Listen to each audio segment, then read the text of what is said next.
안녕하세요, 피커TV입니다. 일본의 반도체 소재 관련 수출 제재 이후 한국에서 일본 불매운동이 시작되고 있는데요.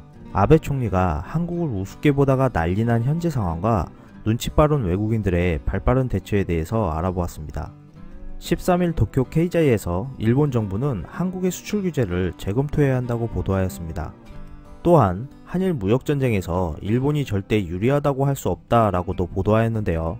이번 조치를 왜 단행한 것인지에 대해 의문을 제기하면서 한일 관계의 상황, 실행 시기, 대상 물자의 성격 등을 감안할 때 이번 대응이 한국의 강한 반발을 불러일으켰고 WTO 협정에도 적합한 것인지 모르겠다며 졸속한 악수라고 평가하였습니다. 다른 일본 언론에서는 12일 열린 한일 실무회의에 대해서 일본의 한국 수출 규제는 안보상의 이유인가 정치보복인가 어느 쪽이 진짜인가 라는 제목과 함께 일본이 취한 조치가 합법적임을 국제사회에 증명하려면 제대로 된 설명이 필요하다고 지적하였습니다. 일본 언론들은 한국의 일본 불매운동에 대해서도 연일 보도하기 시작하였는데요. 한 언론에서는 한국의 여론조사 결과를 언급하면서 일본에 대한 한국인의 호감도가 역대 최저치인 11%로 떨어졌다고 우려하였습니다. 다른 언론은 한국에 있는 재팬타운 주민의 현재 상황을 보도하면서 심각성을 알렸는데요. 재팬타운에서 40여 년간 일본 제품을 판매해온 상인은 2주 전에 비해 매출이 80% 줄었다. 지금까지 불매운동이 일어난 적이 많지만 이번처럼 장사가 안되는 건 처음이다 라는 내용을 전하였습니다. 또한 주니치에서도 마츠모토 공항과 김포공항을 잇는 국제 전세기가 일부 중단되었다고 보도하면서 우려를 표시하였습니다. 이렇게 한국의 불매운동이 전개되자 일본 내부에서도 균열이 보이기 시작하였는데요. 이러한 결과치는 아베 내각 지지율에서 살펴볼 수 있었습니다. 12일 지지통신에 따르면 지난 5일에서 8일간의 7월 여론조사 결과 아베 내각 지지율은 지난 6월보다 1.8% 감소한 43.1%로 나타났다고 전하였습니다. 지지통신은 2천만의 노후연금 부족 문제로 지지율 감소가 나타나고 있는 것으로 보인다고 언급하였는데요.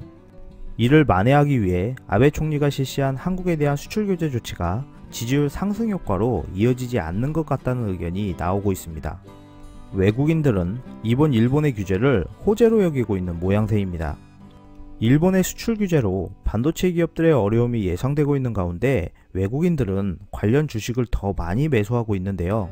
공급 부족 사태를 우려한 일부 고객사들이 구매량을 늘리기 시작하면서 디램 값이 10개월 만에 반등하기 시작한 이유 때문이라고 전해지고 있습니다. 삼성전자와 SK 하이닉스는 2달치가 넘는 재고가 있는 것으로 알려져 있는데요. 일각에서는 지금까지 재고가 많아 수익성의 걸림돌이었는데 이번 일본 제재가 수출을 금지하는 최악의 시나리오만 아니라면 결국 한국 업체에게 이득이라고 전망하고 있습니다.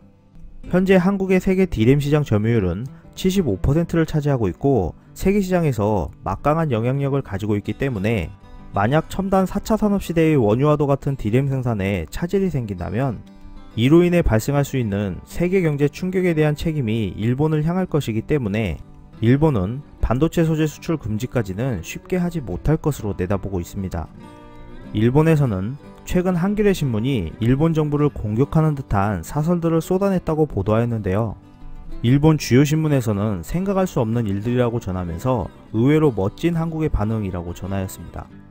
이제는 일본 언론들도 표현의 자유를 얻고 잘못된 것은 자신있게 말할 수 있는 시대가 왔으면 합니다. 끝까지 시청해주셔서 감사합니다. 유익하셨다면 구독, 좋아요, 공유하기도 꼭 부탁드립니다.